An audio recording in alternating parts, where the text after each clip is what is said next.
cuando mis padres me corrieron a los 13. Mi tío rico se hizo cargo de mí.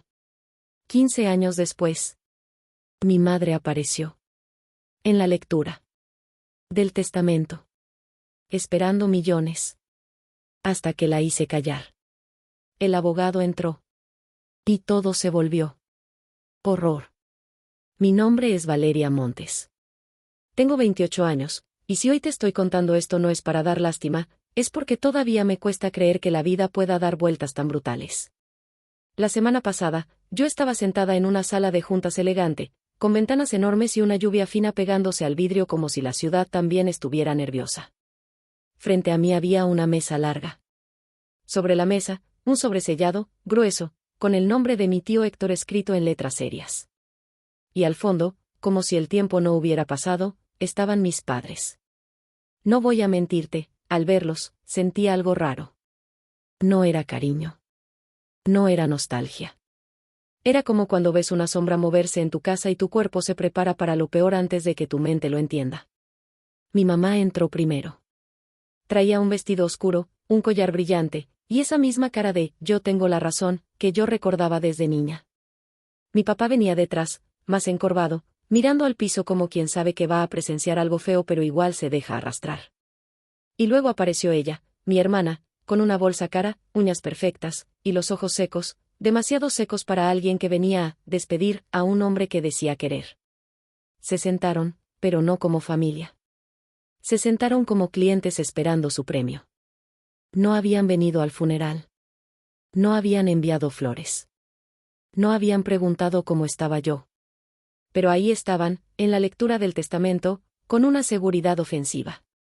El abogado del despacho, una mujer con voz tranquila y mirada firme, respiró hondo, abrió el sobre, y empezó con lo típico, fechas, nombres, confirmación de identidad, que mi tío estaba en pleno uso de sus facultades. Mi mamá sonrió. Una sonrisa chiquita, controlada, como diciendo, ya ganamos. Yo no dije nada. Tenía las manos frías, pero por dentro estaba hirviendo.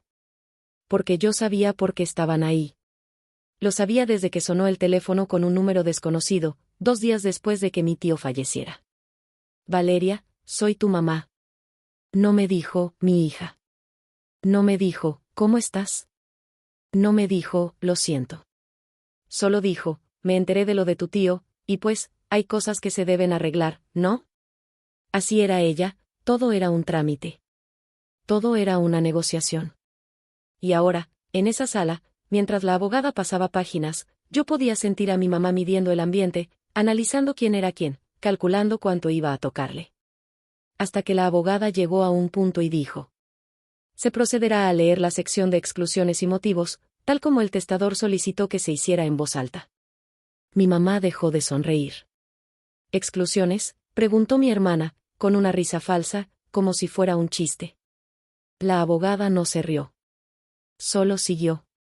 En relación con Richard Montes, dijo, y mencionó el nombre de mi papá, hago constar que no recibirá ninguna parte de mis bienes. Mi papá levantó la vista por primera vez. Mi mamá se inclinó hacia adelante. Perdón, ¿qué dijo? La abogada repitió, sin cambiar el tono. No recibirá ninguna parte. Y entonces mi mamá soltó la primera frase venenosa del día. Eso no tiene sentido. Héctor era familia. Nosotros somos familia. Yo apreté los dedos contra mi carpeta. Respiré. Porque lo que venía, era la parte que ella no podía imaginar. La abogada pasó otra hoja y leyó. Hago constar que el día 15 de julio del año 2010, Richard Montes y Sandra Luján firmaron un documento de renuncia voluntaria de patria potestad y transferencia de tutela. Mi mamá se quedó dura. Mi papá se puso blanco. Mi hermana parpadeó rápido, como si no entendiera. Y yo sentí que el piso se inclinaba, porque aunque yo conocía mi historia, no sabía que mi tío había guardado ese papel como una bomba de tiempo. Mi mamá se levantó de golpe. Eso es privado, eso no se lee aquí. La abogada levantó una mano, tranquila, como quien detiene un perro que ladra. El testador solicitó que se leyera. Y se leerá. Mi mamá miró alrededor buscando apoyo, buscando miradas que la defendieran. pero ahí no era su casa. Ahí no era su reino. Ahí la gente no le tenía miedo. Entonces, por primera vez en 15 años, me miró a mí como si realmente me estuviera viendo. Y me soltó, con la voz quebrada pero todavía orgullosa. Valeria, tú no vas a permitir esto, ¿verdad? Ahí fue cuando entendí lo que realmente pasaba. No estaba pidiendo respeto. No estaba pidiendo perdón. Estaba intentando recuperar control. Y yo ya no era la niña de 13 años que se tragaba el llanto para no molestar. Yo era una mujer de 28, con una vida construida a pulso, gracias al hombre que ellos pretendían saquear. La abogada siguió leyendo, y cada palabra caía como piedra. Al firmar dicho documento, los señores renunciaron a todo derecho y obligación respecto a la menor Valeria Montes, quedando la tutela completa bajo responsabilidad de Héctor Montes. Mi mamá abrió la boca, pero no le salió nada. Mi papá se hundió en la silla. Mi hermana susurró: «Eso es real». Y entonces llegó el momento exacto que nunca voy a olvidar. La abogada giró una página más, y dijo: Cláusula 7. Mi mamá se puso de pie otra vez, pero ahora ya no era soberbia, era pánico. No, espere, eso no puede. La abogada no esperó. Declaro como única heredera universal de todos mis bienes, propiedades, cuentas e inversiones a. Hizo una pausa mínima. Y soltó mi nombre completo, con una claridad perfecta. Mi mamá se quedó inmóvil, como si alguien le hubiera vaciado el aire del cuerpo. Mi hermana soltó un sonido ahogado. Y mi papá solo miró al piso, como siempre, como aquel día en el que me dejaron afuera. Pero lo peor, lo que convirtió todo en horror, fue lo que vino después. Porque la abogada agregó, sin levantar la voz: mi hija legal. Mi madre se tambaleó. Hija, legal, repitió, y su voz salió chiquita, ridícula. La abogada asintió. El señor Héctor Montes formalizó la adopción cuando Valeria tenía 15 años. Está registrada y certificada. Ahí fue cuando mi mamá me miró con odio y miedo mezclados. Y soltó la frase que me confirmó que ella no había cambiado nada. Tú me lo robaste. Mi sangre se calentó. No porque me doliera, sino porque por fin su mentira se estaba cayendo frente a todos. Pero entonces el abogado de ellos, el que traían como trofeo, entró tarde, con su portafolio y su cara de «yo mando», y dijo: «Disculpen, vengo a representar a la familia Montes». La abogada lo miró. Lo miró como se mira a alguien que no sabe dónde se metió. Y ahí empezó el verdadero desastre. Porque ese hombre no sabía que mi tío lo había anticipado todo. Y porque mi tío no solo me dejó dinero. Me dejó una verdad lista para explotarle en la cara a quienes me abandonaron. Y eso es lo que te voy a contar. Pero para entender por qué mi madre terminó temblando, y por qué ese abogado casi se quedó sin palabras, tengo que llevarte de vuelta a cuando yo tenía 13 años. A la tarde exacta en la que me corrieron. A la puerta. A las bolsas. Y al silencio. Crecí en una casa donde el cariño no era gratis. Era como un premio que tenías que ganarte, y aún así, a veces no te lo daban. Mi mamá era el tipo de mujer que controlaba todo con una sonrisa y un suspiro. Si ella decía que hacía calor, todos sudábamos. Si ella decía que algo estaba mal, todos sentíamos culpa aunque no supiéramos por qué. Mi papá trabajaba arreglando carros. Tenía manos grandes, uñas oscuras de grasa, y una costumbre que me marcó: callarse. En mi casa, él no discutía. Él no protegía. Él solo obedecía. Mi hermana, Camila, era 2 años mayor que yo. Ella era el orgullo. La que se parecía a mamá. La que tenía futuro. La que merecía. Yo era la que estorbaba sin hacer ruido. No es que me pegaran. Eso sería fácil de señalar. Lo mío era peor, era la sensación constante de que si yo desaparecía, nadie lo notaría. Para los cumpleaños de Camila, mi mamá hacía fiesta, invitaba amigas, decoraba la sala, compraba pastel bonito, tomaban fotos. Para mi cumpleaños, era: te compré algo rápido, y ya. Yo no entendía la injusticia cuando era niña. Solo sentía un hueco. Y me acostumbré a ese hueco como quien se acostumbra a dormir con frío. hasta que cumplí 12, y descubrí algo. Una noche, por accidente, vi a mi mamá guardando unos papeles en una carpeta. Alcancé a leer ahorros y universidad. Le pregunté: ¿qué es eso? Mi mamá no se alteró. Ni siquiera se sintió descubierta. Solo me miró como si yo hubiera preguntado una tontería. La cuenta de Camila. ¿Y yo, tengo una? Mi mamá soltó un pequeño «ay», como fastidiada. Camila sí va a necesitar. Tú te adaptas. Esa frase se me quedó pegada en la piel, tú te adaptas. O sea, tú resuelves sola. Un año después llegó el verano que lo partió todo. En la secundaria, yo era buena en matemáticas. No buena de sacar 7. Buena de que me decían que tenía talento. Buena de que los maestros me pedían ayudar a otros. Una maestra me habló de un programa académico de verano para estudiantes destacados. No era cualquier cosa. Era un programa donde te llevaban a vivir unas semanas, te daban clases, talleres y beca completa. Yo llené la solicitud en secreto. Sin decirle a nadie. Porque en mi casa, soñar en voz alta era peligroso. Cuando llegó la carta de aceptación, yo temblé. Temblé de emoción. Era una oportunidad real. Y por primera vez sentí que quizá yo sí importaba. Pero esa misma semana, Camila llegó emocionada. Mamá, mi maestra dijo que puedo ir a un campamento artístico. Es en otra ciudad. Es perfecto para mi futuro. Mi mamá ni preguntó cuánto costaba. Ya estaba decidida. Esa noche, en la cena, mi mamá dijo: Valeria, vas a rechazar tu cosa esa de ciencias. Yo levanté la mirada. ¿Por qué? Porque no podemos con 2. Y Camila necesita ese campamento. Yo apreté la carta entre mis dedos debajo de la mesa. Pero, mi beca cubre todo. Mi mamá me miró como si yo estuviera desobedeciendo un orden natural. No me importa. El verano es para la familia. Y tú tienes que sacrificarte. No sé qué me pasó, pero esa noche no pude tragar el «tú te adaptas». Respiré y dije una palabra. No. El silencio fue tan grande que sentí que el aire se ponía pesado. Mi papá dejó de masticar. Camila abrió los ojos.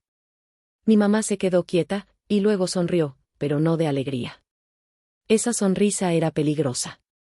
«Perdón», dijo mi mamá con voz baja. Yo estaba temblando, sí, pero ya había empezado. La beca es mía. Me la gané. No voy a renunciar. Mi mamá apoyó los codos en la mesa y se acercó a mí como si quisiera aplastarme con la mirada. Si no puedes pensar en esta familia, entonces no eres parte de esta familia. A los 13, yo pensé que era una amenaza. No entendí que era una sentencia. Porque 3 días después, volví de la biblioteca, y encontré mi vida en bolsas. Parte 3 de 13, las bolsas negras y la puerta cerrada. Ese día todavía lo siento en el cuerpo. Volví caminando, con mis libros pegados al pecho, pensando en la beca, imaginando cómo sería dormir en un dormitorio, aprender cosas nuevas, ser alguien. Y ahí estaba. En el porche de mi casa, había 2 bolsas negras de basura. Con mi ropa. Mis cuadernos. Un suéter viejo que yo amaba. Y una foto pequeña donde salíamos las 4 en una feria, antes de que todo se sintiera tan frío. Me quedé parada sin entender. Mi mamá estaba en la puerta, con los brazos cruzados. Ni enojada. No. Estaba calmada. Como si por fin hubiera ordenado algo que le estorbaba. Ya hablé con tu tío Héctor, dijo. Va a venir por ti. Yo no sabía ni qué decir. ¿Por qué? Mi mamá levantó una ceja. Porque ya no voy a batallar contigo. Vi hacia adentro buscando a mi papá. Ahí estaba, en el pasillo, parado, mirando, a ningún lado. Papá, dije. Él no se movió. No dijo, ven. No dijo, espera. No dijo, no. Solo se quedó, como un mueble. Miré hacia la ventana del segundo piso. Camila estaba atrás de la cortina. Cuando nuestros ojos se encontraron, ella no bajó. No preguntó. No me defendió. Solo se escondió. Y yo entendí algo horrible. En esa casa, yo siempre había estado sola, solo que ahora era oficial. Me senté en el porche. Con las rodillas pegadas al pecho. Con las bolsas a mis lados. El sol empezó a bajar. La primera hora pensé, van a salir, van a decir que es broma, me van a dejar entrar. La segunda hora ya no pensaba. Solo sentía. La tercera hora me dio vergüenza. Porque los vecinos pasaban en carro y yo imaginaba que me miraban como si yo fuera un problema. La cuarta hora fue la peor.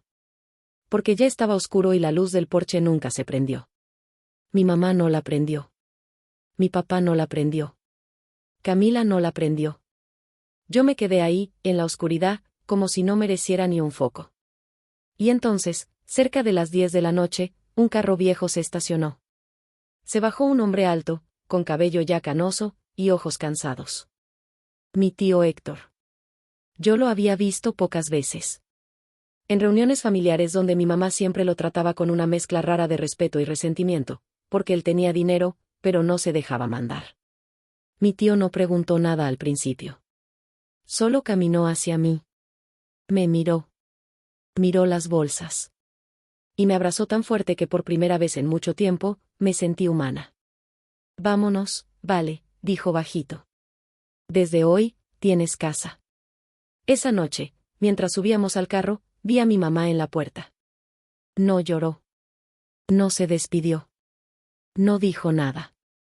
Solo se quedó viendo, como quien por fin se quitó un peso. Yo no sabía que, mientras yo estaba sentada afuera, ella firmaba papeles. Papeles que años después iban a destruirla. Esa noche manejamos por carretera. Yo no pregunté mucho. Tenía la garganta cerrada. Mi tío me dio una botella de agua, me compró algo de comer en una tienda, y me dijo: no hiciste nada malo. Solo naciste en el lugar equivocado. Y yo lloré en silencio para no sonar débil. Pero lo que no sabía, era que mi mamá había convertido ese abandono en algo más. No solo me corrió. Me entregó. Y mi tío lo guardó. Como quien guarda una prueba.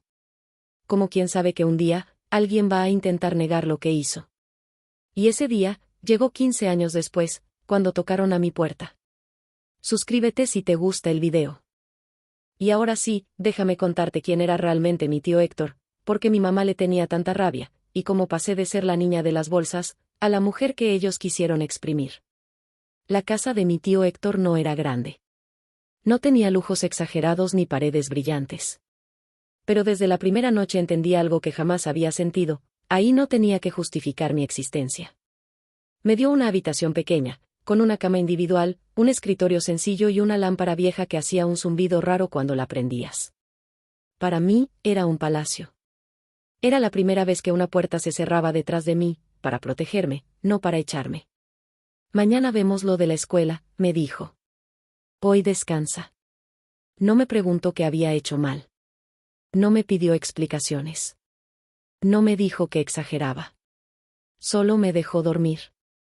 Esa primera noche lloré en silencio, abrazando la almohada, porque mi cuerpo no entendía todavía que ya no tenía que estar alerta. Me desperté varias veces pensando que alguien iba a tocar la puerta para decirme que me fuera.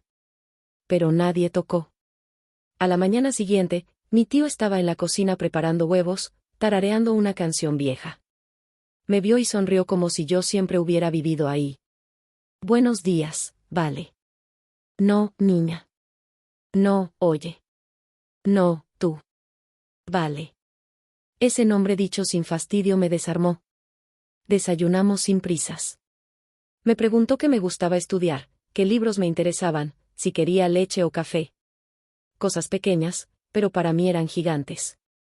Ese mismo día fue conmigo a la escuela. Habló con la directora, explicó la situación sin humillarme, sin victimizarme. Solo hechos. Claros. Firmes. Ella se queda conmigo, dijo. Yo me hago responsable. Y así fue.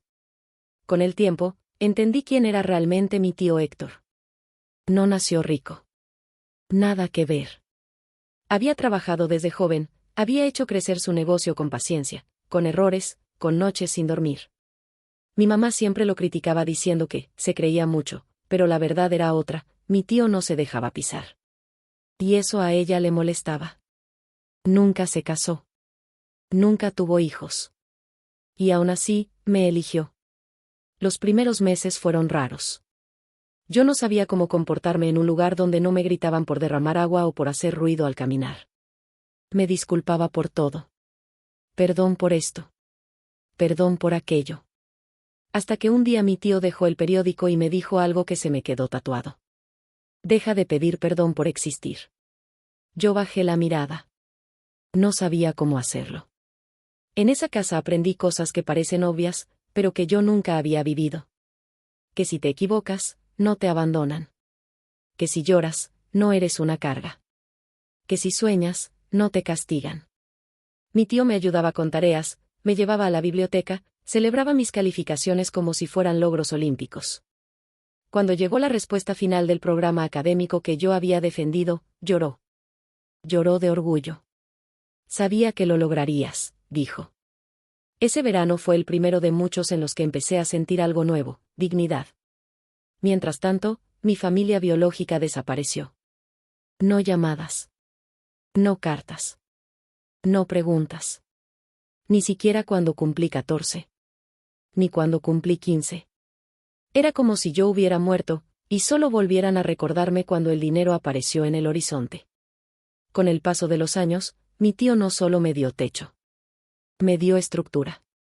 Me enseñó a ahorrar, a tomar decisiones, a no aceptar migajas emocionales. El amor que condiciona no es amor, me decía. Y yo asentía sin entender del todo, hasta que lo entendí demasiado bien. A los 15 años, sin decirme nada, me llevó a un juzgado. Yo pensé que era un trámite más. No lo era.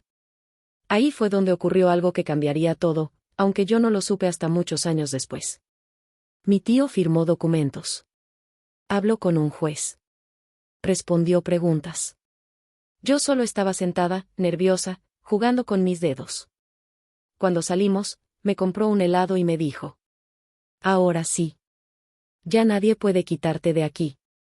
Yo sonreí, sin saber que ese día, legalmente, yo dejé de ser la hija de quienes me abandonaron. Y que ese papel sería el que haría temblar a mi madre 15 años después. Pero antes de llegar a ese momento, pasaron muchas cosas. Crecí. Estudié. Me convertí en alguien que mi mamá jamás imaginó. Y mientras yo construía mi vida, ellos solo aparecían cuando olían oportunidad. En la siguiente parte te voy a contar la primera vez que intentaron volver a usarme, cuando todavía era joven, vulnerable, y ellos pensaron que podían sacar algo de mí. La primera vez que mi familia biológica volvió a aparecer no fue con disculpas. No fue con abrazos. Ni siquiera con vergüenza. Fue con una petición. Yo tenía 17 años. Estaba en el último año de la preparatoria y por primera vez en mi vida pensaba en el futuro sin miedo. Tenía buenas calificaciones, un par de reconocimientos académicos y una idea clara: quería estudiar algo relacionado con números, con lógica, con estructuras. Algo donde el esfuerzo sí se reflejara. Una tarde, mi tío Héctor llegó a casa más serio de lo normal.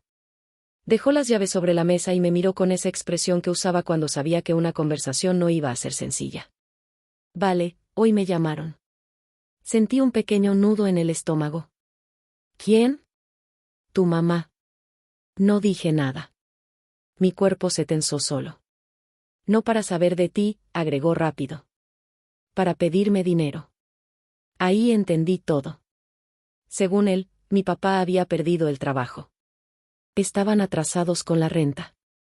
Mi mamá estaba muy preocupada. Y como siempre. Héctor podía ayudar, ¿no?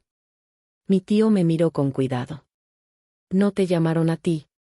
Ni siquiera preguntaron cómo estás. Sentí una mezcla rara. No era sorpresa. Era algo más parecido a confirmación. ¿Y qué les dijiste?, pregunté. Que no. Así. Directo. Sin explicación. Les dije que no porque no me buscaron como familia, sino como cajero. Me quedé callada. Parte de mí se sintió aliviada. Otra parte, más pequeña, se sintió triste, no por el dinero, sino porque ni siquiera esa vez yo había sido el motivo. Esa noche entendí algo doloroso: no me habían abandonado por impulso. Me habían abandonado porque, en su lógica, yo no valía la inversión. Los años siguientes confirmaron esa verdad. Cuando cumplí 18, no hubo mensaje. Cuando me gradué, no hubo llamada. Cuando entré a la universidad, no hubo felicitación. Pero cada cierto tiempo, mi tío recibía un contacto. Siempre indirecto. Siempre incómodo. Siempre con una excusa distinta. Una enfermedad. Un problema legal. Una deuda urgente. Nunca una pregunta real por mí. Mi tío jamás me ocultó esas llamadas. Nunca quiso protegerme, mintiéndome. Me decía: prefiero que sepas quiénes son, y decidas tú qué hacer con esa información. Y yo decidí algo importante: no iba a perseguir amor donde solo había interés. Mientras ellos sobrevivían como podían, yo florecía. No porque fuera mejor, sino porque alguien creyó en mí cuando más lo necesitaba. En la universidad me esforcé como nunca. Trabajé medio tiempo, estudié tiempo completo, y aún así sacaba buenas notas. Mi tío nunca me presionó con el dinero, pero sí con la responsabilidad. Esto no es un regalo, me decía. Es una oportunidad. Y las oportunidades se respetan. A los 22, ya sabía manejar presupuestos. A los 23, ayudaba en decisiones reales del negocio. A los 24, entendía cosas que mi mamá jamás se había tomado el tiempo de aprender. Y fue entonces, justo cuando mi vida empezaba a tomar forma, cuando ellos volvieron a tocar la puerta. Esta vez no fue a mi tío. Fue a mí. Un mensaje corto. Frío. Sin saludo cariñoso. Hola. Soy tu mamá. Necesitamos hablar. Nada más. Ni un ¿cómo estás? Ni un perdón. Ni un sé que te hice daño. Solo necesidad. Miré el mensaje largo rato antes de decidir no responder. No por rencor, sino porque entendí algo fundamental: no estaba obligada a reabrir heridas solo porque ellos querían alivio. Mi tío, cuando se lo conté, asintió. No responder también es una respuesta. Y tenía razón. Porque si algo había aprendido, era esto: el silencio también puede ser un límite. Ellos siguieron su vida. Yo seguí construyendo la mía. Hasta que un día, todo se detuvo. Una llamada. Un hospital. Una noticia que me partió el piso. Y con esa noticia, empezó la cuenta regresiva hacia el día en que mis padres volverían a aparecer, no como familia, sino como depredadores. En la siguiente parte te voy a contar qué pasó cuando mi tío enfermó, y cómo, incluso en sus últimos meses, él ya estaba protegiéndome de ellos. La llamada llegó un martes por la mañana, de esas que no esperas y que te cambian el ritmo del cuerpo en segundos. Era del hospital. ¿Usted es Valeria Montes? Sí. Hablamos en relación con el señor Héctor Montes. El resto de la frase casi no la recuerdo completa. Solo recuerdo la palabra grave. Y luego corazón. Y luego tiempo. Colgué sin saber exactamente en qué momento mis manos empezaron a temblar. Mi tío, el hombre que me había dado todo, estaba enfermo. No fue repentino. No fue un accidente. Fue una verdad lenta y cruel: su corazón ya no podía con todo. Los médicos hablaron de meses. De cuidados. De ajustes. Yo manejé hasta el hospital con la garganta cerrada, repasando mentalmente cada escena de nuestra vida juntos, como si el cerebro quisiera adelantarse al dolor. Mi tío estaba pálido, pero cuando me vio sonrió. No hagas esa cara, dijo. Todavía no me voy. Yo me senté junto a su cama y le tomé la mano. No me hagas bromas, le dije con voz rota. Él apretó mis dedos. Escúchame bien, vale. Pase lo que pase, tú vas a estar bien. En ese momento no entendí por qué lo decía con tanta firmeza. Las semanas siguientes se convirtieron en una rutina nueva: médicos, estudios, medicamentos, silencios largos. Yo seguía trabajando y estudiando, pero mi cabeza estaba en otro lado. Y entonces, ellos olieron la sangre. No pasó ni un mes antes de que mi mamá reapareciera. No conmigo. No para preguntar. Sino con mi tío. Un día llegué al hospital y encontré a mi mamá sentada en la habitación, con una expresión de preocupación cuidadosamente ensayada. «Hola, hija», dijo, como si 15 años no hubieran pasado. Mi cuerpo se puso rígido. «¿Qué haces aquí?», pregunté. «Vine a ver a mi cuñado. Me enteré de que está delicado». Mi tío me miró. No sorprendido. Triste. Después supe que ella había conseguido la información a través de un contacto lejano. No pidió permiso. No avisó. Solo apareció. Durante esa visita habló de todo menos de mí. De recuerdos viejos, de la familia, de lo duro que había sido todo para ella. Cada frase tenía una intención clara, recordarle que eran sangre. Mi tío la escuchó en silencio. Cuando se fue, él me dijo algo que todavía me eriza la piel. «Ahora entiendo por qué volviste tú, y no ellos». A partir de ese día, las visitas se repitieron. Mi mamá. Mi papá. A veces mi hermana. Siempre con el mismo tono, preocupación superficial, preguntas vagas, miradas largas al equipo médico, comentarios sobre lo que Héctor había logrado. Nunca una disculpa. Nunca una pregunta por mí. Yo empecé a notar algo más, mi tío empezó a reunirse con abogados. No me ocultó nada. «Quiero dejar todo en orden», me dijo. «Para que nadie te quite lo que no les pertenece». Yo no quise hablar de herencias. Me parecía morboso. «No se trata de dinero», insistí. Mi tío me miró con una mezcla de cariño y experiencia. «Para ellos sí lo es». Y tenía razón. Una tarde, al salir del hospital, mi mamá me alcanzó en el estacionamiento. «Valeria», dijo con un suspiro cansado. «Tenemos que hablar como familia». Me crucé de brazos. «No somos familia».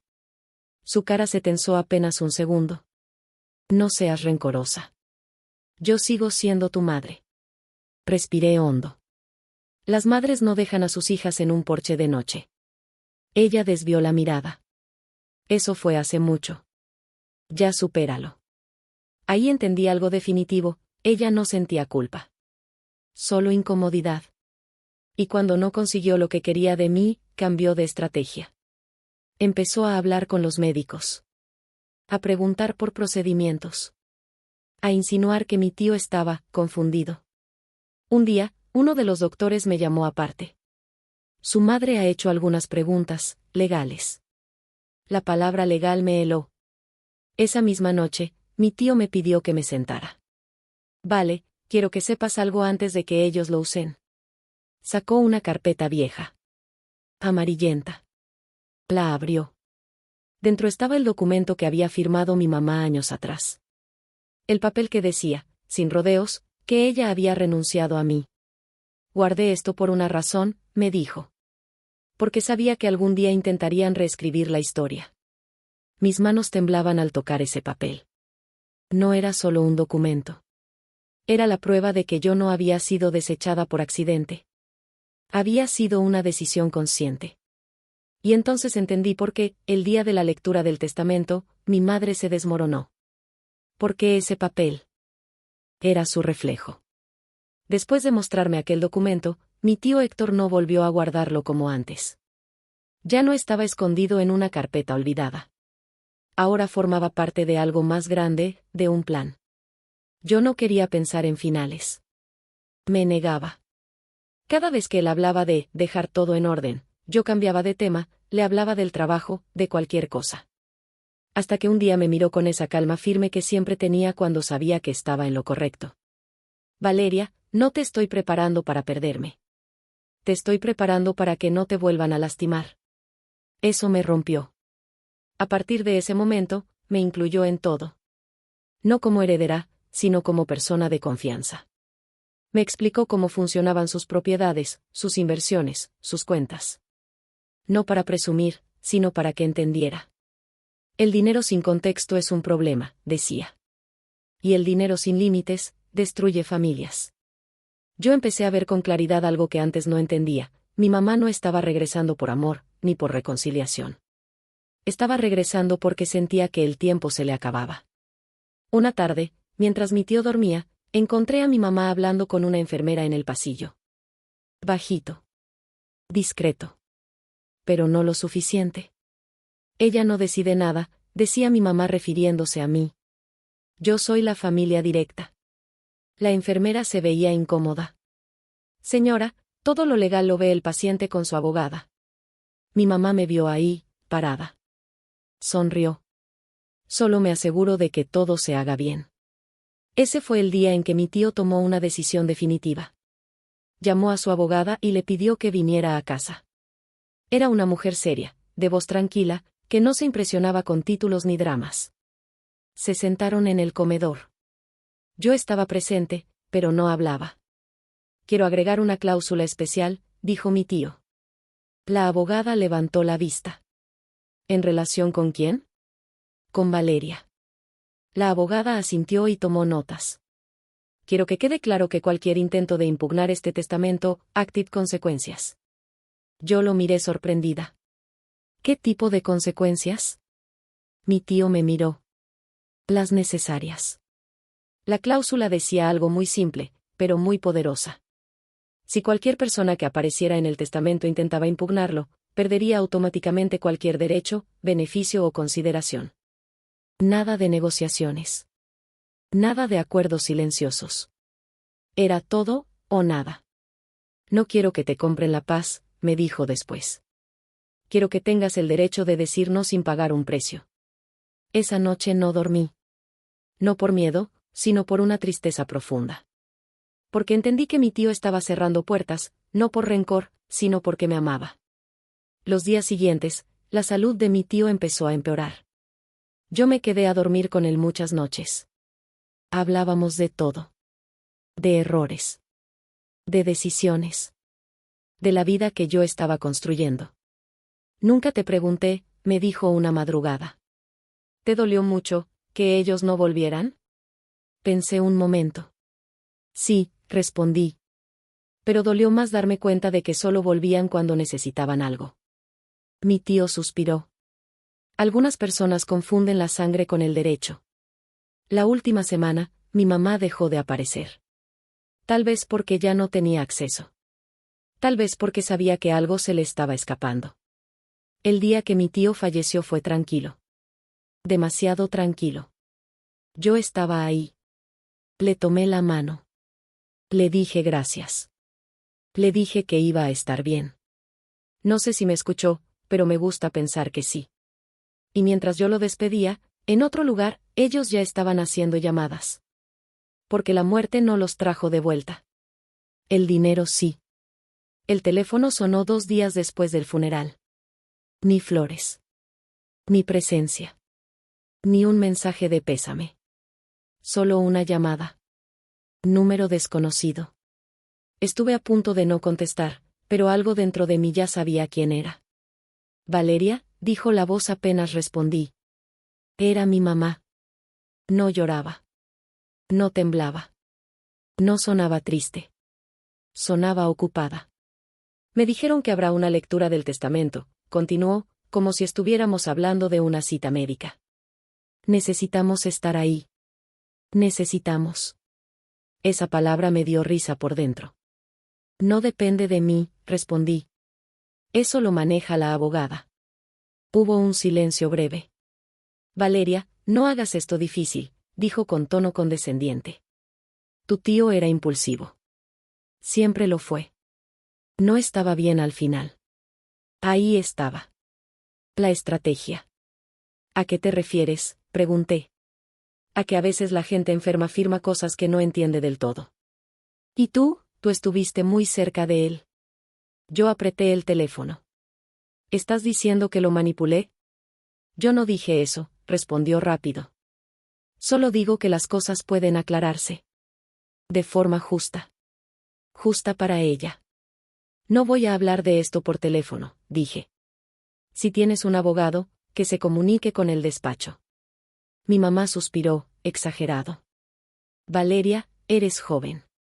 No sabes cómo funcionan estas cosas. La familia debe estar unida. Ahí fue cuando entendí algo con una claridad brutal. Nunca había dejado de intentar controlarme. Solo había perdido la oportunidad, hasta ahora. Colgué sin despedirme. Esa misma tarde, la abogada de mi tío me llamó. Tu madre ya se comunicó con nosotros, dijo con calma. Y no solo ella. Resultó que mi papá y mi hermana también habían contratado representación legal. No para acompañar el proceso, sino para impugnar. Querían revisar la validez del testamento. Cuestionar la capacidad mental de mi tío. Insinuar influencia indebida. Todo lo que él había previsto. ¿Quieres que negociemos?, me preguntó la abogada. Podríamos llegar a un acuerdo antes de la lectura. Pensé en la niña de 13 años sentada en la oscuridad. Pensé en las bolsas. Pensé en la puerta cerrada. No, respondí. Que se lea todo. La abogada guardó silencio unos segundos. Entonces prepárate. Van a intentar intimidarte. Y lo hicieron. Correos largos. Mensajes ambiguos. Llamadas a horas raras. Mi hermana incluso me escribió. Esto no tiene que acabar mal. Podemos repartirlo. Repartir. Como si hubieran estado ahí cuando yo no tenía nada. Yo no respondí a ninguno. Porque sabía que el día de la lectura, la verdad iba a hablar sola. Y ellos no estaban listos para escucharla. El día de la lectura del testamento amaneció gris. De esos días en los que el cielo parece saber que algo pesado va a pasar. Me levanté temprano. Me vestí con calma. No elegí algo llamativo. Elegí algo sólido. Un traje sencillo, oscuro. El tipo de ropa que no pide permiso. Antes de salir, miré una foto de mi tío Héctor que tenía en el buró. Sonreía, como siempre, con esa expresión tranquila de quien ya hizo lo que tenía que hacer en la vida. No te preocupes, le dije en voz baja. Estoy lista. La oficina del despacho estaba en un edificio alto, con ventanales enormes. Cuando entré, ya había gente sentada. Los vi de inmediato. Mi mamá estaba arreglándose el collar como si fuera a una gala. Mi hermana revisaba su teléfono con nerviosismo. Mi papá miraba el piso. Y junto a ellos, su abogado. Traje caro, portafolio elegante, mirada confiada. Demasiado confiada. Cuando me vieron entrar, mi mamá sonrió. Esa sonrisa que conocía tan bien. La que usaba cuando pensaba que tenía la ventaja. Valeria, dijo en voz alta. Qué bueno que viniste. No respondí. Solo asentí con la cabeza y me senté al frente, donde la abogada me indicó. Mi mamá frunció el ceño apenas un segundo. No le gustó no estar en el centro. La abogada empezó puntual. Leyó datos generales. Confirmó fechas. Habló de la capacidad mental de mi tío al firmar. Cada palabra era como un ladrillo más en una pared que ellos no veían. Mi mamá se inclinó hacia su abogado y susurró algo. Él asintió. Luego llegó la parte que ellos estaban esperando, los bienes. Propiedades. Cuentas. Inversiones. Mi hermana abrió los ojos. Mi mamá apretó los labios. El abogado hizo cálculos mentales. Y entonces, mi mamá no se aguantó. Como familia directa, interrumpió, entendemos que habrá una distribución justa. La abogada levantó la vista con calma. Por favor, no interrumpa. Mi mamá se recostó en la silla, cruzó las piernas, y sonrió otra vez. Para ella, eso era teatro. Hasta que la abogada dijo. Procedemos ahora a la lectura de las exclusiones. La sonrisa se congeló. El silencio se volvió denso. No se hace así, murmuró el abogado de ellos. La abogada lo miró. Así lo solicitó el testador. Y empezó. Cuando mencionó que mi padre no recibiría nada, vi cómo el color le abandonaba la cara. Cuando explicó el motivo, vi cómo mi madre se enderezó, alerta. Y cuando leyó la fecha exacta en que habían firmado la renuncia, mi mamá se levantó de golpe. Eso no es relevante. La abogada siguió leyendo. Eso fue un error, gritó mi mamá. Yo no sabía lo que firmaba. Por primera vez, todos los presentes la miraron. No con compasión. Con duda. Mi hermana murmuró. ¿Firmaste qué? Y entonces llegó la frase que lo cambió todo. Como consecuencia de dicha renuncia, los señores pierden toda legitimidad para reclamar parentesco legal. Mi mamá abrió la boca. No salió sonido. Y ahí fue cuando el abogado de ellos, por primera vez, dejó de sonreír. Pero aún faltaba la estocada final. Porque la abogada todavía no había llegado a la cláusula 7. Y esa cláusula no solo explicaba el pasado. Sellaba el futuro. La abogada pasó la página con calma. Demasiada calma para alguien que estaba a punto de provocar un terremoto. Procedemos a la cláusula 7, anunció.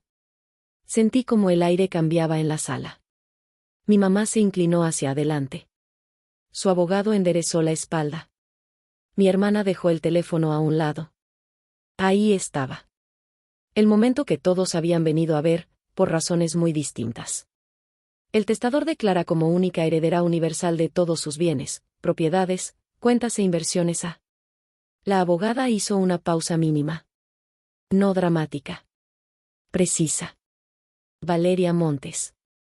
No hubo gritos al principio. No hubo insultos. Hubo silencio. Un silencio tan denso que se sentía en el pecho. Mi mamá parpadeó varias veces, como si su cerebro se hubiera quedado atrás. ¿Qué? Murmuró. Mi hermana me miró, los ojos abiertos, la boca entreabierta. El abogado de ellos frunció el ceño y revisó papeles a toda velocidad.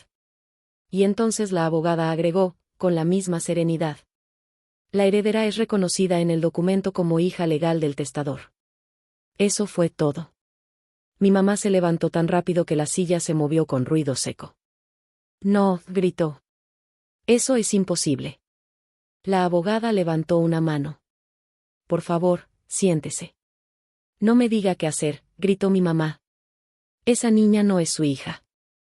Ahí fue cuando sentí algo extraño. No miedo. No tristeza. Control. Por primera vez, yo tenía el control, y ella lo sabía. Valeria, me gritó, girándose hacia mí. Di algo. Me miró como cuando era niña. Como cuando esperaba que yo obedeciera. Que bajara la cabeza. Que me disculpara por existir. Respiré hondo. Me levanté despacio. No alcé la voz. No me hables así, dije. No aquí.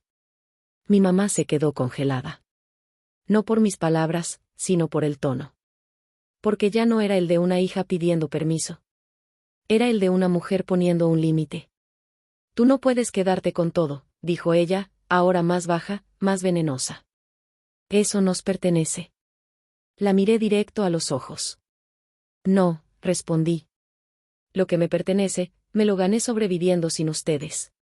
El abogado de ellos intentó intervenir. Esto puede revisarse. Existen causales de. La abogada lo interrumpió con un solo gesto.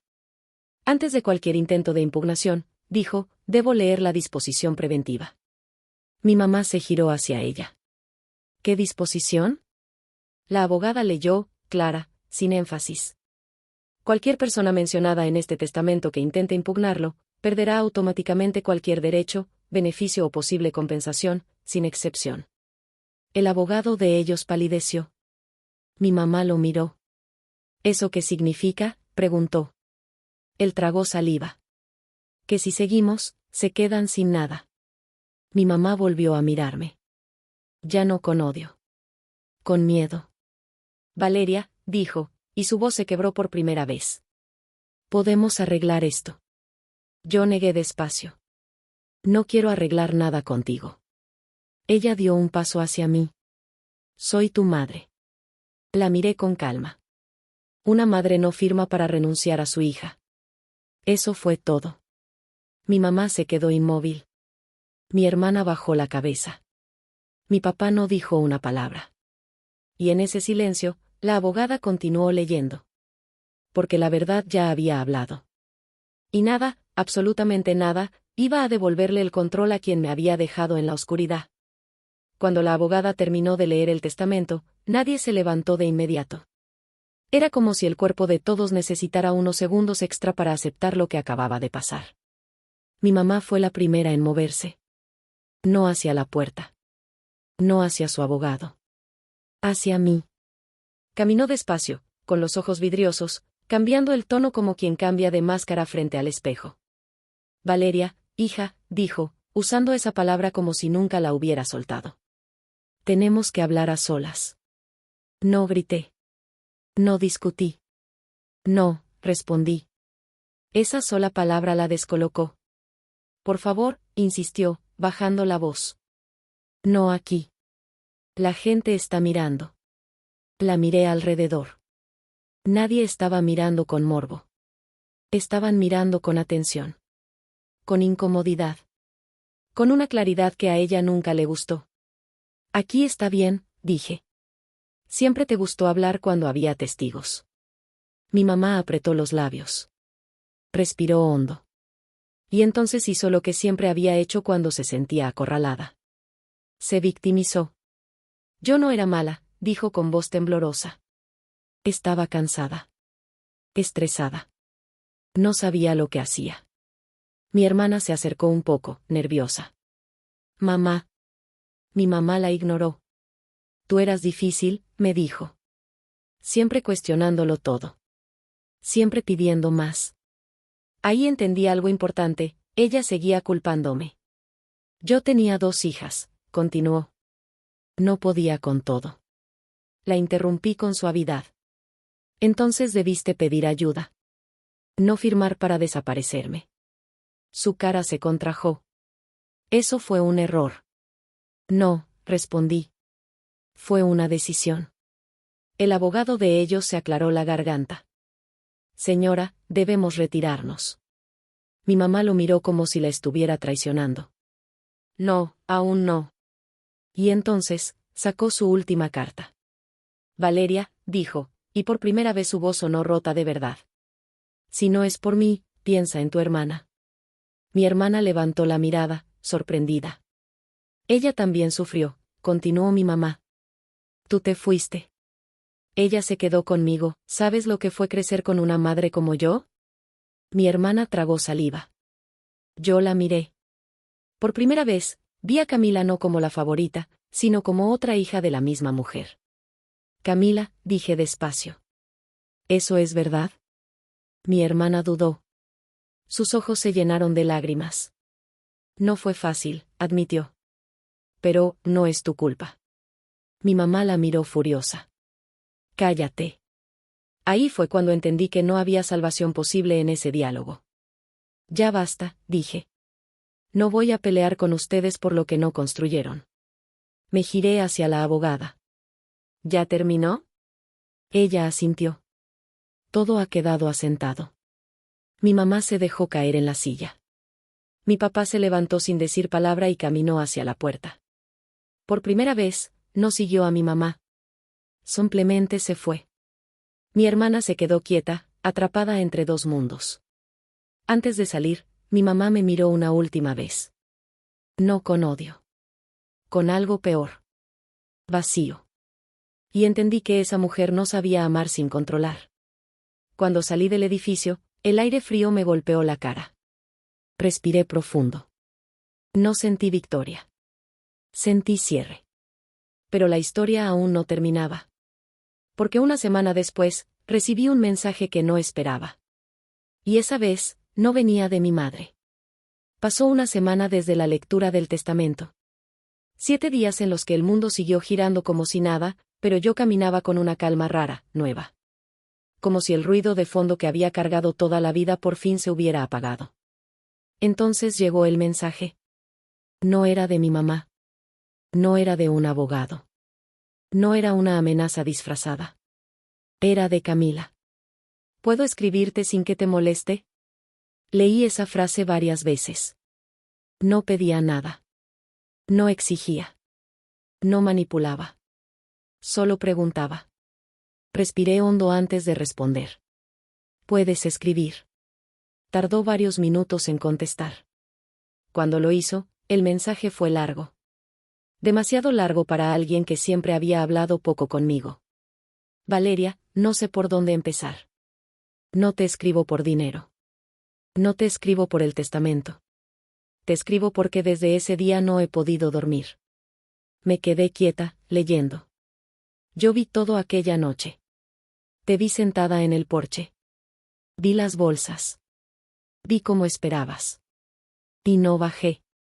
Tenía 15 años, pero sí, pude haber bajado. Sentí un nudo en la garganta. Durante años me convencí de que no era mi responsabilidad. De que mamá tenía razón. De que tú eras difícil.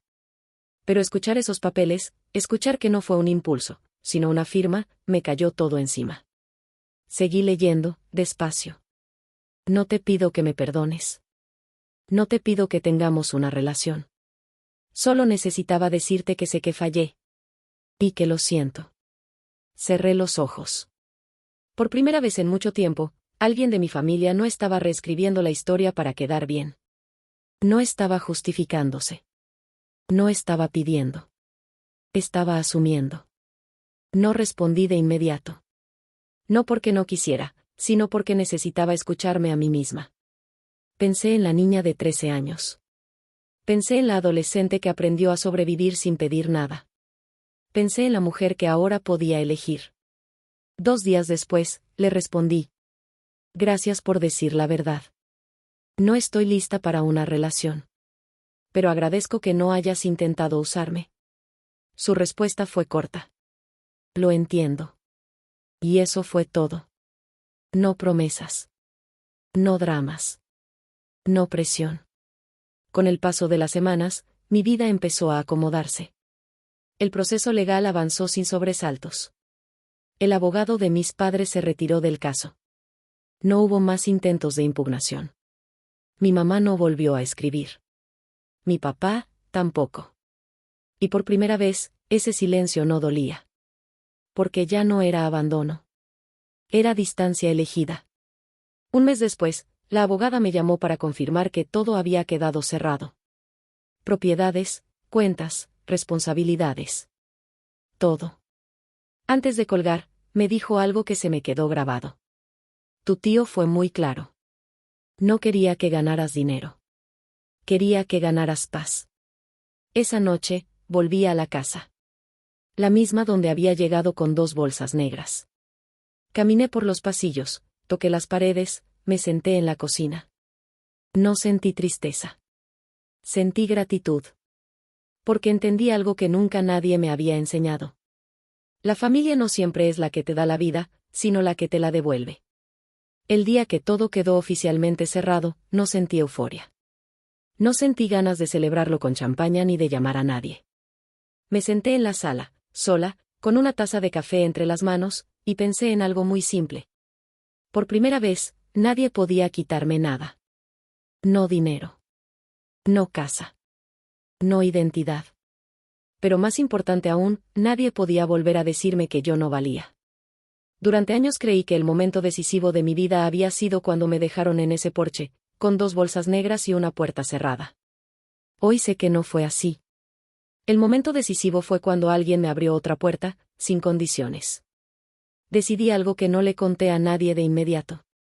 No iba a usar la herencia para demostrar nada. No iba a vengarme. No iba a restregar mi historia. La iba a usar para romper el patrón. Una de las primeras cosas que hice fue crear un fondo de apoyo para jóvenes que, como yo, fueron expulsadas de su casa sin red, sin respaldo, sin adultos que las protegieran. No con discursos, con acciones. Educación. Terapia. Acompañamiento. Porque nadie te enseña a vivir después del abandono. También dejé algo muy claro legalmente: ningún miembro de mi familia biológica tendría acceso, ahora ni nunca, a lo que yo construyera. No por odio. Por salud. Mi mamá nunca volvió a contactarme. Mi papá tampoco. Camila y yo intercambiamos un par de mensajes más, siempre con respeto, siempre sin exigencias. Tal vez algún día podamos sentarnos a tomar un café. Tal vez no. Y está bien. Porque la paz no siempre viene de reconciliarse. A veces viene de dejar ir sin culpa. Hoy tengo 28 años. Tengo una vida que elegí. Una casa donde nadie tiene que pedir permiso para existir. Un apellido que ya no pesa. Si estás escuchando esta historia y alguna vez sentiste que tu familia te soltó la mano, quiero que sepas algo. No estás rota. No estás fallando. No estás sola. A veces, el abandono no es el final. Es el punto exacto donde empieza tu verdadera vida. Gracias por quedarte hasta el final. Suscríbete si te gustó el contenido. Tu apoyo permite que estas historias sigan llegando a quienes las necesitan. Y si quieres escuchar más relatos como este, te invito a visitar mi lista de reproducción de historias, donde encontrarás más experiencias reales sobre límites, justicia emocional y segundas oportunidades. Nos vemos en la próxima historia.